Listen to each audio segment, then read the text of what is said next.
नमस्कार। स्वागत है आप सभी का मिनिस्ट्री ऑफ करंट अफेयर्स में डॉक्टर गौरव गर्ग। आज इस इंटरव्यू सेशन में मेरे साथ जुड़े हैं रामदत्त यादव जी, जिन्होंने लोअर पीसीएस एग्जामिनेशन क्लियर किया है। चलिए इनसे ही बात करते हैं और जानते हैं इस एग्जामिनेशन के बारे में, और अगर आप भी इस एग्जामिनेशन की तैयारी कर रहे हैं तो कैसे कर सकते हैं, क्या एग्जामिनेशन का पैटर्न है, बारीकियां हैं, सब समझेंगे रामदत्त से।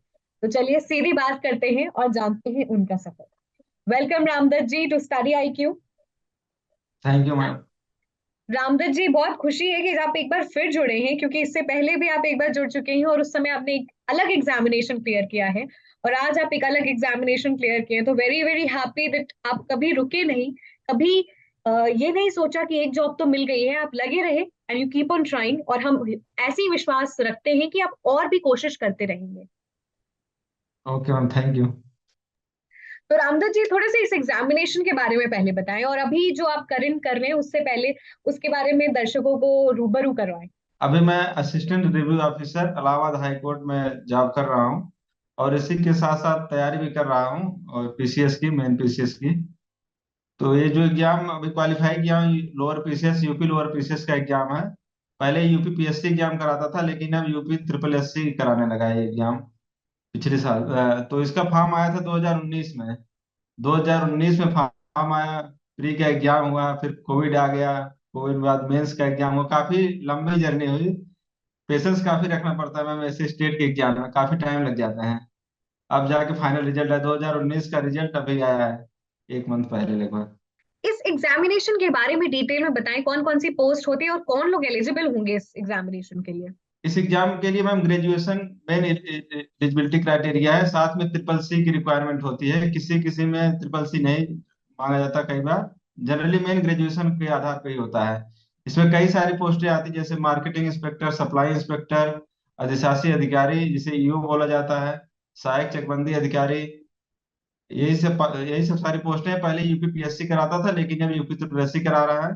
तो पहले जब मैंने एग्जाम दिया था, इसमें प्री और मेंस का एग्जाम हुआ था, लेकिन अब चेंज हो चुका है यूपी ट्रिपल एससी की तरफ से। अब पेट का एग्जाम कराते हैं, प्रीलिमिनरी एलिजिबिलिटी टेस्ट कराते हैं। पहले आप पेट क्वालिफाई रहेंगे, तभी आप यूपी ट्रिपल एससी की कोई भी फॉर्म फिल कर सकते हैं। तो अब पेट क्वालिफाई होना जरूरी है, उसमें अच्छे मार्क्स होना चाहिए। उसके बाद ही आप जितने भी वैकेंसी आएगी उसमें फॉर्म अप्लाई कर सकते हैं। तो अब मेन टारगेट है कि पेट में अच्छे मार्क्स होने चाहिए। तो अगर एक बेसिक क्राइटेरिया, बेसिक एलिजिबिलिटी आपने बता दी, फिर अब जब एग्जामिनेशन की बात करते हैं, कितने पेपर होते हैं। पेपर एक ही मैम होता है, एक पेपर होता है। पहले आप पेट क्वालिफाई कर लिए तो मेंस एग्जाम हो जाएगा, लोअर पीसीएस का एक एग्जाम होगा और ऑब्जेक्टिव पेपर होंगे। ऑब्जेक्टिव में कितने सेक्शंस होते हैं और क्या नेगेटिव मार्किंग भी होती है, कितने क्वेश्चंस होते हैं, इन सब के बारे में भी बताएं। Yes yes ma'am. Objective question होते हैं और 1/4 नेगेटिव मार्किंग होती है इसमें। 1/4 नेगेटिव मार्किंग होती है। सेक्शन का फिक्स नहीं रहता, हर बार चेंज होते रहते हैं। जैसे अब पेट करा दिए, पेट के बाद से इन्होंने पैटर्न चेंज कर दिया। जब मैंने दिया था उस टाइम पैटर्न अलग था, अभी पैटर्न अलग हो गया है। और इसमें सब्जेक्ट जो आते हैं, main GS, math, reasoning, Hindi. इसमें इंग्लिश नहीं आती, मेन बात है। जैसे जो एसएससी वगैरह की तैयारी करते हैं उसमें इंग्लिश आती है, इसमें इंग्लिश का पोर्शन बिल्कुल भी नहीं है। और टोटली ऑब्जेक्टिव क्वेश्चन रहते हैं, वन लाइनर क्वेश्चन रहते हैं। बहुत टफ क्वेश्चन भी नहीं आते हैं कि बहुत डिटेल में पढ़ना पड़े। जो नॉर्मल अगर बेसिक तैयार है तो उससे क्वालिफाई हो सकता है। मैं बात करूं किस लेवल के क्वेश्चंस आते हैं, कितनी डेप्थ चाहिए उस सब्जेक्ट के लिए, उसके बारे में अलग अलग सेक्शंस में बताइए। जैसे अभी एग्जाम हुआ है लोअर पीसी 2019 का, उसके बाद भी एक एग्जाम हुआ है पेट के थ्रू जो एग्जाम हुआ है। तो उसमें 2 घंटे का टाइम मिलता है मैम, 100 क्वेश्चन करने होते हैं। तो उसमें सारे सब्जेक्ट रहते हैं। 25 नंबर का रीजनिंग, 25 नंबर के हिंदी, उसमें जीएस का पोर्शन, मैथ के पोर्शन। तो ये सारे सब्जेक्ट का बेसिक तैयार होना चाहिए, बेसिक क्लियर होना चाहिए। और इसमें करंट अफेयर का भी पोर्शन काफी मायने रखता है। और history, geography, polity, science, science का इम्पोर्टेंट रोल ज्यादा रहता है। तो यही सब रहता है। मैं बहुत डेप्थ में नहीं आता है, नॉर्मल वन लाइनर क्वेश्चन जैसे आते हैं वैसे ही आते हैं। बहुत डिटेल पढ़ने की जरूरत नहीं पड़ती है, लेकिन हाँ बेसिक क्लियर होना चाहिए। बिना बेसिक क्लियर किए क्वालिफाई नहीं हो सकता है। और रिवीजन कोई अच्छे से किया है, कहीं से भी पढ़े हो, लेकिन प्रिपरेशन अच्छी होनी चाहिए, तभी क्वालिफाई हो सकती है। कंपटीशन बहुत ज्यादा है। कैसे पेपर को अटेम्प्ट करना है, नेगेटिव मार्किंग कैसे है। नेगेटिव मार्किंग 1/4 मैंने बताया। तो पेपर 1/4 बहुत ज्यादा नहीं होता, जैसे बहुत लोग डर जाते हैं कि बहुत ज्यादा नेगेटिव मार्किंग है तो अटेम्प्ट ही नहीं करना है। तो अगर अटेम्प्ट नहीं करेंगे तो फिर क्वालिफाई कैसे होंगे? जैसे वो सोच रहे हैं कि 60 ही करेंगे लेकिन सही करेंगे, तो कट ऑफ 80 जा रही है, तो वहां से डिस्क्वालीफाई हो जाएंगे। कुछ न कुछ तो रिस्क लेना पड़ता है। 1/4 नेगेटिव मार्किंग है तो ऑप्शन को एलिमिनेट करना आना चाहिए। अगर प्रिपरेशन अच्छी है तो पहले जो आ रहे हैं क्वेश्चन उनको अटेम्प्ट करना चाहिए। सही बात है, जो जितने क्वेश्चन आ रहे हैं उनको तो पहले कर लेना चाहिए। जिसमें डाउट है उसमें थोड़ा ऑप्शन को एलिमिनेट करना सीखना होगा, कि इसमें दो ऑप्शन नहीं हो सकते, तीन ऑप्शन नहीं हो सकते, तो एक ऑप्शन बच रहा है वही आंसर होगा। इस हिसाब से अगर पहले से प्रैक्टिस किए हुए हैं तो वहाँ एग्जाम में इजीली कर सकते हैं। 1/4 तो बहुत ज्यादा नेगेटिव भी नहीं होता है। मॉक टेस्ट इसमें बहुत कंपलसरी होता है। मैं मॉक टेस्ट जब तक नहीं देंगे इनको कॉन्सेप्ट क्लियर नहीं होगा पेपर कैसे सॉल्व करना है। मॉक टेस्ट से ही ये सब क्लियर होता है कि मुझे कौन सा पोर्शन पहले अटेम्प्ट करना है। जैसे रीजनिंग किसी की अच्छी है तो पहले अटेम्प्ट करता है, या जीएस कैसे करना है। तो ये सबके ऊपर इंडिविजुअल डिपेंड भी करता है, कोई मैथ पहले करना चाहता है, कोई मैथ लास्ट में करना चाहता है। ये सब चीजें जब मॉक टेस्ट देंगे तभी पता चल पाता है। और मॉक टेस्ट से ही ऑप्शन एलिमिनेट कैसे करना है, कौन से क्वेश्चन सॉल्व करने हैं, कौन से क्वेश्चन नहीं सॉल्व करने हैं, ये सब उसी से पता चलता है। इसलिए मॉक टेस्ट तो बहुत जरूरी है एग्जाम के पहले देना। एक चीज और इसमें है कि जितने भी यूपी ट्रिपल एससी के एग्जाम हुए हैं, कोई भी एग्जाम अगर देना चाह रहे हैं, कोई भी एग्जाम लोअर पीसीएस को छोड़ करके ही अगर एग्जाम देना चाह रहे हैं, तो उसमें प्रीवियस ईयर का बहुत ज्यादा रोल होता है। पहले आपको प्रीवियस ईयर क्वेश्चन ही देखना चाहिए, उसके बाद तैयारी स्टार्ट करनी चाहिए क्वेश्चन किस लेवल के आते हैं। सो रामदत्त, मैं आपसे समझना चाहूंगी कि कोई तैयार कर रहा है, प्रीवियस ईयर के क्वेश्चंस कैसे देखें? अभी आपने बताया कि now there is a different organization that's taking up the examination, तो प्रीवियस ईयर के क्वेश्चंस क्या उसी पैटर्न पे हैं या फिर पैटर्न कुछ बदला, पैटर्न में बदलाव भी आया है? मैम थोड़ा बहुत बदलाव आया है, लेकिन प्रीवियस ईयर क्वेश्चन ही मेन रोल, 90% वैसे ही क्वेश्चन आ रहे हैं जैसे आ रहे थे। थोड़ा बहुत चेंजेस तो हर साल आते रहते हैं, बट 90% जितने से सिलेक्शन होना है वो प्रीवियस ईयर से ही हो जाएगा। अगर 1 रैंक लाना है, टॉपर बनना है, तो फिर तो चेंज करना पड़ेगा। तकरीबन बाकी कितने ऑन एन एवरेज क्वेश्चंस हम अटेम्प्ट करें to be on a safe side?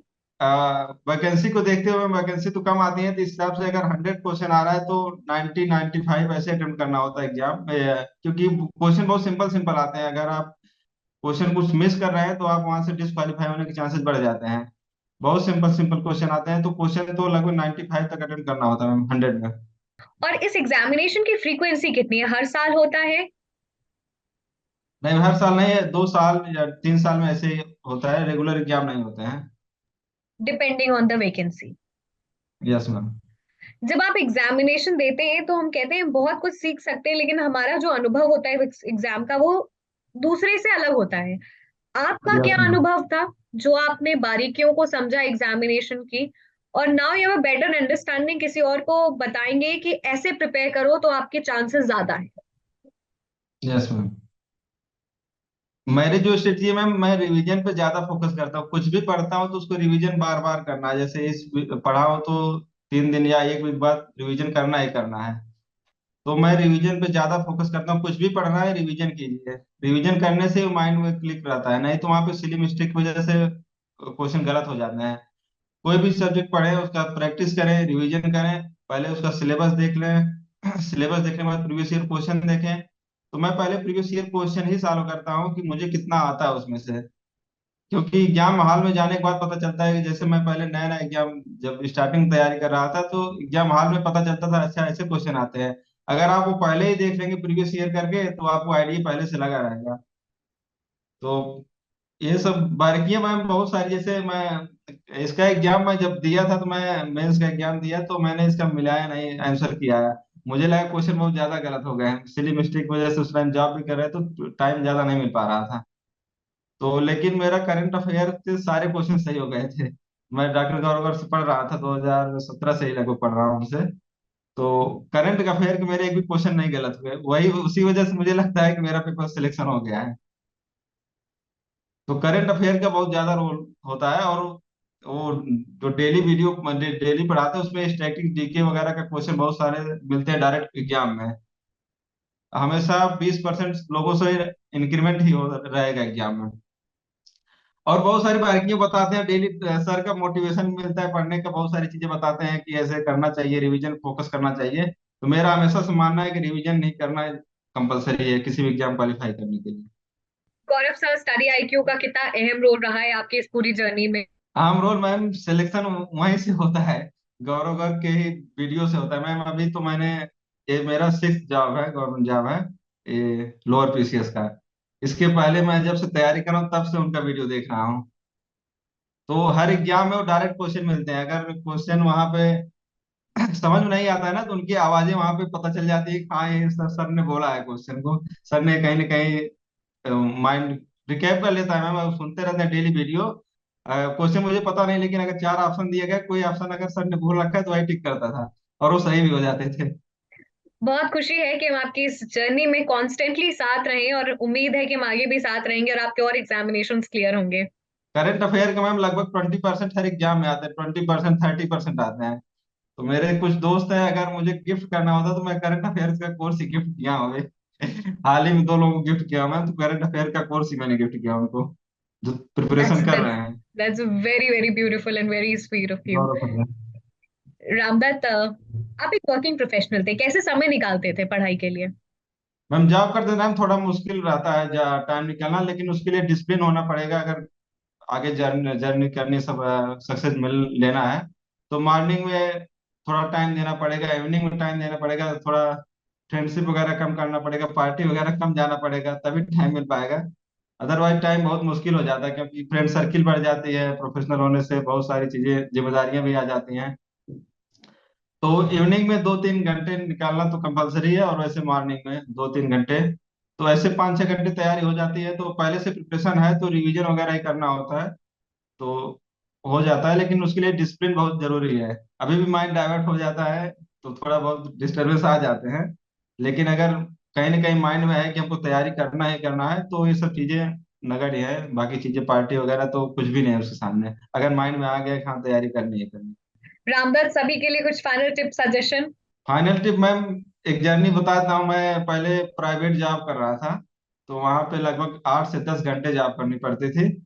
तो एक बार मम्मी का फोन आता है प्रिपरेशन करने के लिए, कैसे कब तक चलेगा, तैयारी कर लीजिए गवर्नमेंट जॉब की। तो मैं जब तैयारी करना स्टार्ट किया, तो वैसे ही तैयारी करना, जैसे 8 से 10 घंटे वहां टाइम देता था, फिर मैं सोचता था कि 8 से 10 घंटे मुझे रेगुलर पढ़ना ही पढ़ना है, कुछ भी हो जाए। तो उस टाइम मोबाइल वगैरह से कोई मतलब नहीं, सोशल मीडिया से कोई मतलब नहीं था। 1.5-2 साल तक मेरी जर्नी ऐसी ही रही कि मतलब सोशल मीडिया वगैरह से कुछ पता ही नहीं था कि लोग क्या कर रहे हैं, दोस्त मेरे कहाँ हैं, कैसे हैं, कोई मतलब नहीं, सिर्फ पढ़ाई पढ़ाई। तो इसका परिणाम 1.5 साल में ही आने लगा। तो वैसे जुनून होना चाहिए पढ़ने का, अगर मन में आ गया कि हाँ मुझे क्वालिफाई करना है, आपको गोल दिख रहा है सामने, तो ये सब बाकी चीजें कुछ भी मायने नहीं रखती हैं। आपकी सोशल मीडिया में क्या है, पार्टी में जाना है कि नहीं जाना, घर जाना है कि नहीं जाना, सिर्फ मूड वहीं पे रहता है, प्रिपरेशन ही करनी है हमको। तो वैसे ही जुनून और जोश के साथ तैयारी करनी चाहिए, और रिवीजन पे ज्यादा से ज्यादा फोकस करें, तो सक्सेस मिलना कंफर्म रहता है मैम। रामदत्त जी, बहुत खुशी हुई, और बहुत सारे इंपॉर्टेंट एक्सपीरियंसेस और जर्नी, अपनी जर्नी के हमारे साथ शेयर किए। I think it will be valuable to lot of them who will prepare for this examination. And पूरी टीम की तरफ से ढेर सारी शुभकामनाएं। We wish you good health, good luck, और बहुत जल्द आप और भी एग्जामिनेशंस क्लियर करें, और फिर हम आपसे बात। Thank you.